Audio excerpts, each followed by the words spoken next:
YouTube channel Shri हरे नमः को like, share, subscribe करें। धन्यवाद।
श्री प्रभुता से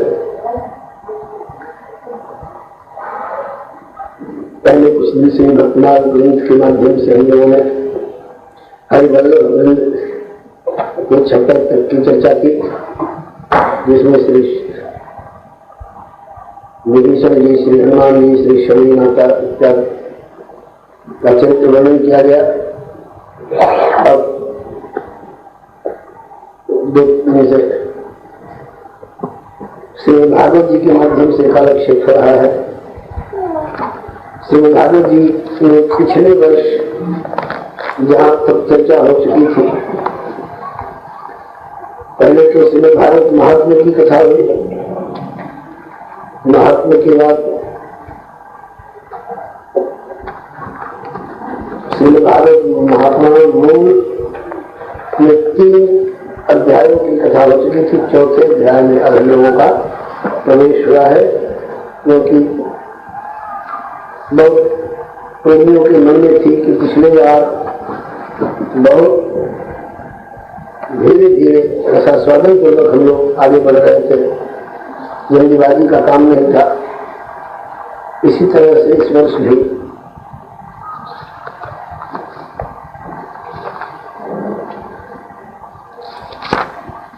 उससे आगे का चरित्र स्मरण करें। श्री प्रभु कृपा से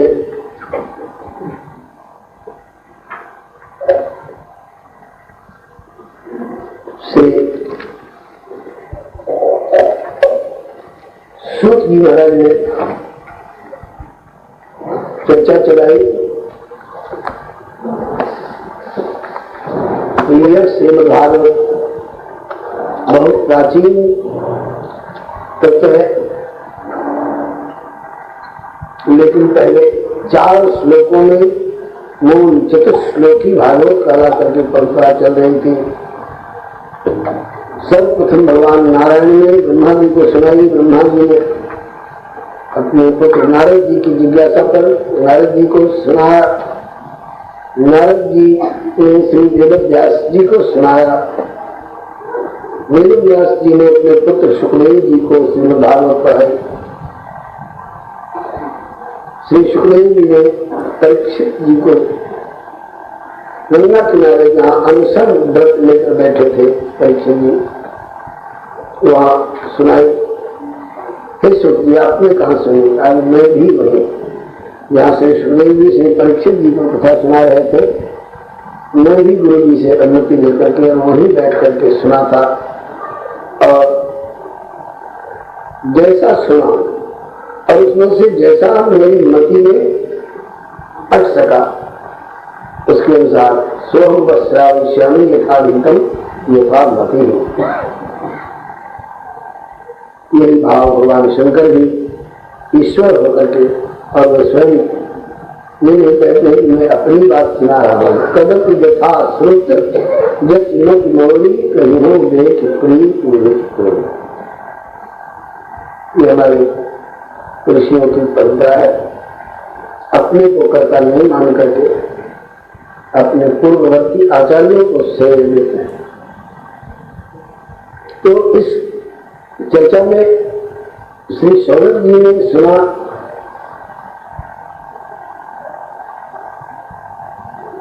कि वेदव्यास जी की परंपरा 4 श्लोकों में आती रही, चतुश्लोकी भागवत, और वेदव्यास जी के पश्चात 18,000 श्लोकों में उपग्रहित होकर के व्याख्या पूर्वक विस्तार से जन समुदाय के सामने आए। तो नारद जी ने चतुश्लोकी सुनाई और वेदव्यास जी ने विस्तृत व्याख्या की और अपने पुत्र सुखदेव जी को पढ़ाया। तो यह भी आश्चर्य की बात है। सुखदेव जी तो मातृगर्भ से प्रकट होते ही जंगल को जा चले गए। पिताजी पीछे से पुकारते रहे और वो लौटे नहीं। और आपने कहा कि सुखदेव जी ने अपने पुत्र सुखदेव जी को तद्दन ग्राहयामास सूक्ष्मात्मवतांबरम सतसहस्रावयामास महाराजन परीक्षित। व्यास जी को फिर सुखदेव जी दोबारा कहाँ मिले, कैसे मिले? जो व्यास जी ने उनको भागवत पढ़ाई और सुखदेव जी को भागवत पढ़ने की बात नहीं सुना। इन सारी बातों की जिज्ञासा हो रही है। आप कृपा करके वह पसंद हम लोगों को सुनाइए। इसी सिलसिले में कल आप लोगों को श्री सुखदेव जी के संबंध में बताया गया कि ये श्री सुखदेव जी भगवान श्याम सुंदर श्री कृष्ण चंद्र जी के नित्य धाम गोलोक में इनके नित्य लीला सुख है। पाले गए सुख मिले सुगा तोता। और YouTube चैनल श्री हरे नमः को लाइक शेयर सब्सक्राइब करें। धन्यवाद। राधा रानी कृष्ण कृष्ण पढ़ाती है और श्री कृष्णचंद्र इन्हें राधा राधा पढ़ाते हैं। भगवान श्री राधा माधव ने लेकर के आज्ञा करी, हे मेरे नित्य धाम गोलोक के लीला सुख आप पृथ्वी पर जाओ। पहले अमरनाथ मुकाम में बट वृक्ष के कोटर में अंड के रूप में रहना और मेरे द्वारा प्रेम नारद जी पार्वती जी के मध्य से उकसाएंगे और शंकर भगवान उस पार्वती जी के हटकर अमर कथा सुनाने में तुम भी वही उस वृक्ष के कोटर में रह करके सुनना। और जब शंकर जी तुम्हें मारने दौड़े कि चोरी चोरी कथा क्यों सुनी, तो तुम भाग करके वेदव्यास जी के आश्रम पर जाना और उनके पत्नी के मुख मार्ग से उदरस्थ हो जाना। बाद में श्री शंकर भगवान व्यास जी की सलाह से ध्यान करके देखेंगे कि अरे ये तो बड़ा उत्तम अधिकारी भगवान का नित्य नाम का लीला सुख है, इसे भी मार देता तो अपराधी हो जाता और जगत के हित पर उठारा घात हो जाता, मैं विश्वनाथ कहलाता हूँ। और यदि मैं इस व्यास पत्नी के गर्भस्थ की हत्या कर देता तो मैं विश्वनाथ कहलाने के बजाय विश्व को अनाथ करने वाला हो जाता। तब शंकर भगवान ने जब ध्यान में इस रहस्य को समझ लिया तो व्यास जी को आशीर्वाद देकर के गए। व्यास जी, अच्छा किया जो आपने उनको समझा दिया, नहीं तो मैं तो इसे मार डालता, जब भी घाटे में रहता और मेरी अपराध का भाग रहता। अब आशीर्वाद देकर जा रहा हूं कि यह आपकी पत्नी के मुख मार्ग से गर्भाशय में प्रविष्ट नहीं, अब शुक्र मैंने तोता और सुरगान नहीं रहेगा, बल्कि ये सुखदेव मुनि के रूप में प्रकट होगा और कथा रस प्रवाहित करके जगत का भाई कल्याण करेगा। बहुत लोग आज भी जिज्ञासा करते हैं कि वह अमर कथा कौन सी कथा है, अमर कथा कौन सी कथा है जिसे शंकर भगवान ने पार्वती जी के विशेष आग्रह पर सुनाया। कोई खास कथा है? अमर कथा भगवान की ही कथा है। भगवान की सारी कथाएं, चाहे रामावतार की हो चाहे श्री कृष्णावतार की हो, भगवान ही वास्तव में अमर है, वे मरने वाली नहीं है, मृत्यु धर्म प्राणी नहीं है।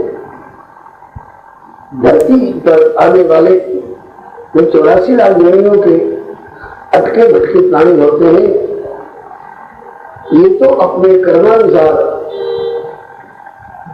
पुनरत जननम पुनरत मरणम पुनरत जननम जठरे शयनम का कष्ट भोगते रहते हैं, इनका तांता लगा रहता है। लेकिन भगवान इस भूतल पर अवतार लेकर आते हुए भी पुनरत जननम पुनरत मरणम वाले कानून के घेरे में नहीं आते। जीव अपना कर्म फल भोगने के लिए आते हैं, कर्म बंधन में पड़कर आते हैं, लेकिन परमात्मा कर्म बंधन में पड़कर नहीं आते हैं, बल्कि कर्म बंधन में पड़कर अपने अपने कर्मों का फल दुख सुख भोगने वाले जीवों को उस कर्म बंधन से छुड़ाने के लिए भगवान का अवतार होता है। ये बात कई बार बताई जा चुकी है। देखिए, नदी में कोई अनजान बालक तो तैरना नहीं जानता है, गहराई में चला गया, डूबने लग गया, बहने लग गया, तो उस समय किनारे का कोई दयालु समर्थ तैरा कूद पड़ता है उसको खींचकर किनारे लाने के लिए, बचाने के लिए। तो थोड़ी देर के लिए तो लगता है कि दोनों धारा में बह जा रहे हैं, बच्चा भी और वो तैराक भी, लेकिन दोनों में अंतर है। बच्चा लाचारी में बहा जा रहा है और वो समर्थ तैराक दयालु उसे बचाने के लिए बहे जा रहे हैं उसके साथ साथ, तो किनारे दे करके लगाएंगे। तो इसी तरह से जीव जो है ये तो अपने कर्मों के बंधन में पड़कर कर्म फल भोगने के लिए आते हैं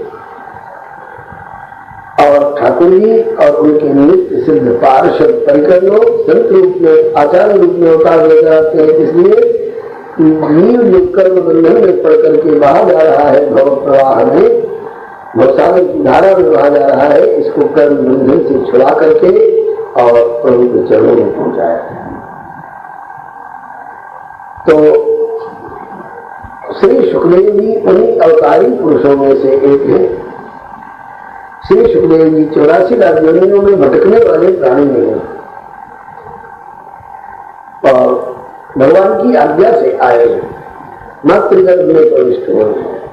मातृगर्भ में इनका कैसे प्रवेश होगा ये आप लोग कर सुन चुके। अमर कथा का बहाना बना कहते अमर कथा शिव शंकर होने वाली पुकारी भरे नैया पार्वती। कहते अमर कथा शिव शंकर होने वाली पुकारी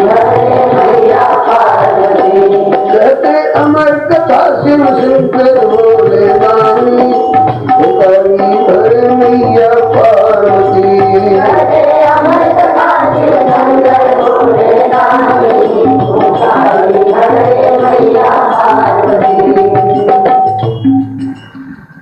नारद जी पार्वती जी ने समझा करके चले गए और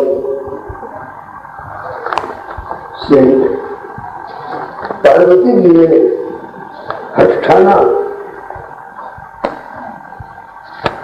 और शंकर भगवान ने इनको अमर कथा सुनाई।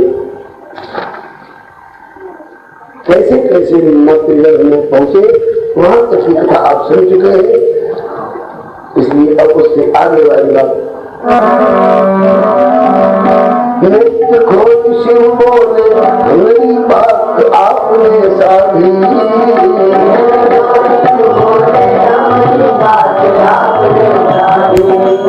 नाई गया तो मान आज मैं हो जा तो अपराधी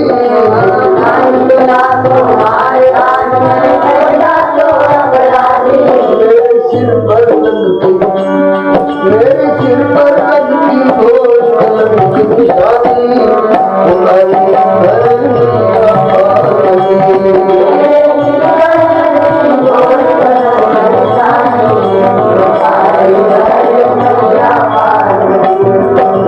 अमर कथा सुंदर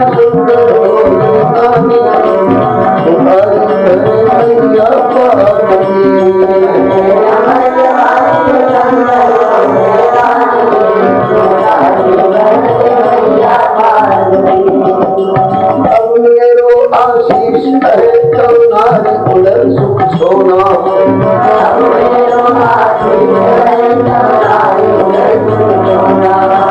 परमहंस सुखदेव रूप में प्रगटे श्याम सलोना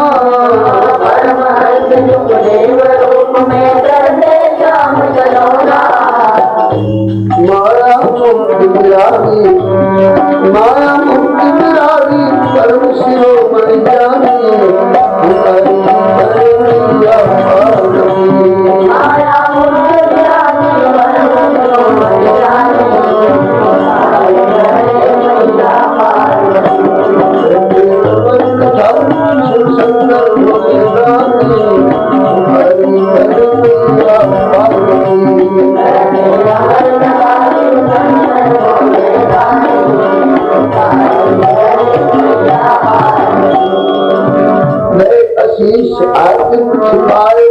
शिव पहुंचे कैलासा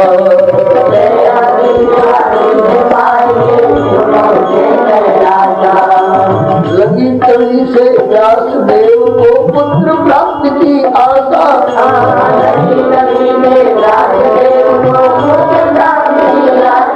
YouTube चैनल श्री हरे नमः को लाइक शेयर सब्सक्राइब करें। धन्यवाद। शिव और वेद व्यास की मन की मिठी गलानी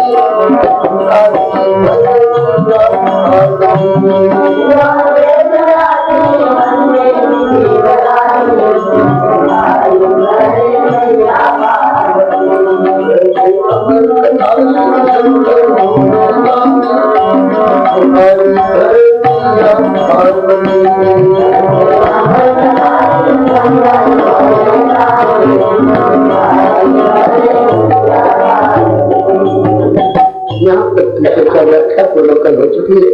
अब कथा आगे बढ़ रही है। 12 वर्ष गर्भ में आश्वासन प्रभु से पाए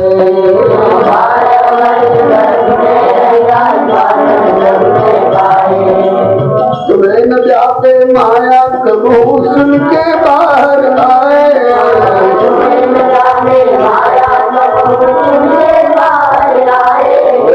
जात कर्म से हो गए जात कर्म से पहले मन प्रस्थानी तुम्हारी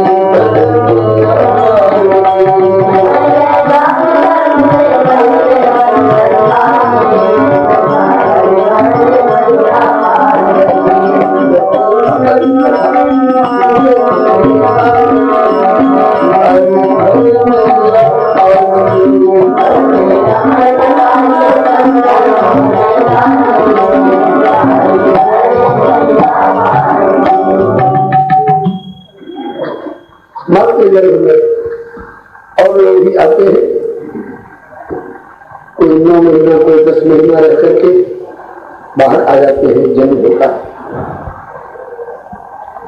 कोई विशिष्ट महानुभाव श्री राम जी 9-10 महीने में 12 महीने तक माता के उदर में निवास किए से चैतन्य महाप्रभु जी 13 मास तक 13 महीना तक माता के उदर में निवास किए। गोस्वामी तुलसीदास जी ने शायद 12 महीना तक माता के उदर में निवास किया, अधिकतर 9-10 महीना, कोई तो 7वें महीने में ही आ जाते हैं। जैसे जन्म किया तो 7वां करते हैं, 7वें मास में मिलेगा। श्री सुखदेव जी 7 महीना, 8 महीना, 9 महीना, 10 महीना, 11 महीना, 12 महीना और 13 महीना क्यों कम कहे, ये 12 वर्ष बहुत समय होता है। 12 वर्ष माँ के उदर में ही रह गए, बाहर आते ही। व्यास जी को चिंता लगी, ये कैसा बालक आया है। और लोग तो भगाते हैं गर्भ के कष्ट को अनुभव करके। गर्भ में बड़ा कष्ट रहता है, सिर पेट में सटा हुआ होता है और घुटना ऊपर से मुड़ा हुआ होता है, सिर नीचे की ओर होता है, पैर ऊपर की ओर होता है। एक तरफ में मल की थैली, एक तरफ मूत्र की थैली। जठर की गर्मी से बेचैन। माता ने अगर जीभ के स्वाद के लालच में पड़ करके मिर्च जैसा तीखा पदार्थ खा लिया और वो मिर्च का रस जाकर के उस बच्चे के अंदर कोमल कोमल अंगों में लगता है, तो जैसे मिर्च का छुआ हुआ हाथ आंख की पुतली पर फिर जाए तो बेचैन कर डालती है।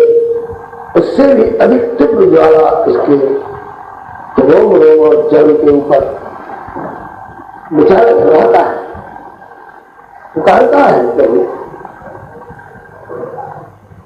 ये प्रसंग तीसरे स्कंद में माता देवहूति और श्री कपिल देव भगवान के संवाद प्रसंग में बहुत विस्तार से वर्णन आया है।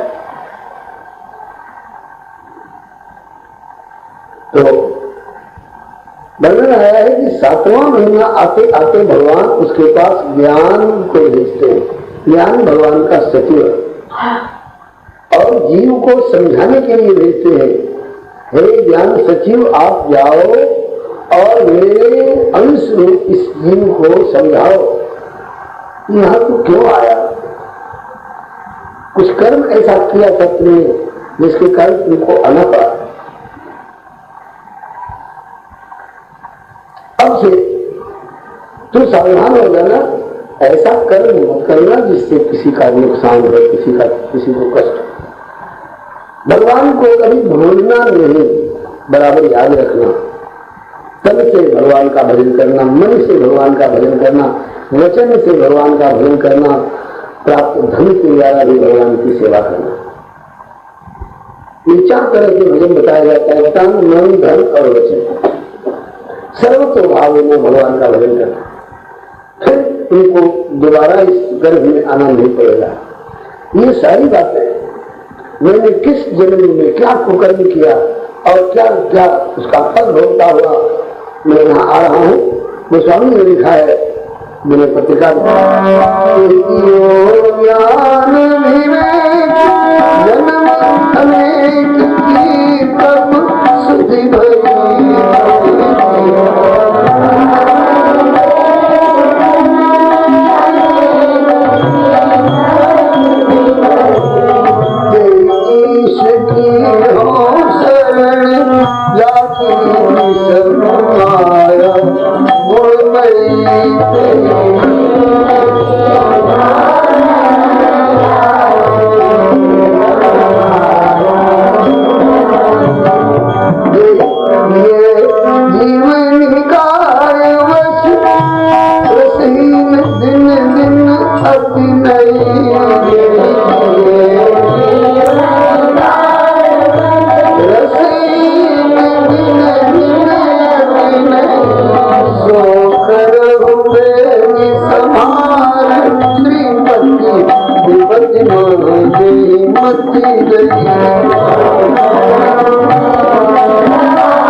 7वें महीने में जब भगवान ज्ञान देते तो जीव को अनेक जन्मों की बातें सभी याद आने लग जाती है और अपने सुकर्म उसका परिणाम, अपने कुकर्म उसका दुष्परिणाम,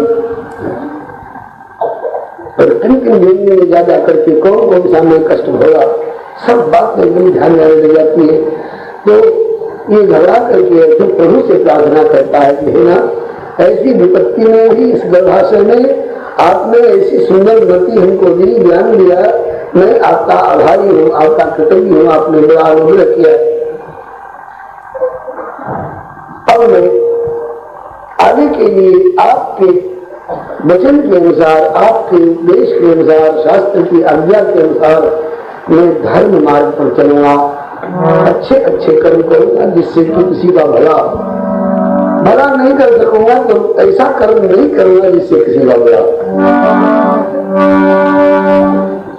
लेकिन मुझे जल्दी इस गर्भ से बाहर निकालिए, बड़ा कष्ट है, यहाँ दम घुटा जा रहा है, पांव सीधा करने वाली जगह नहीं है। जठराग्नि की गर्मी के मारे बेचैन हो रहा हूँ।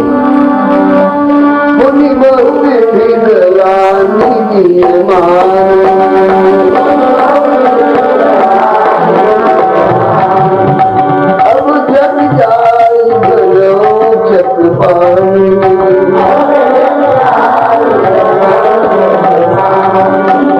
ऐसे ही कर विचार चुप साधे,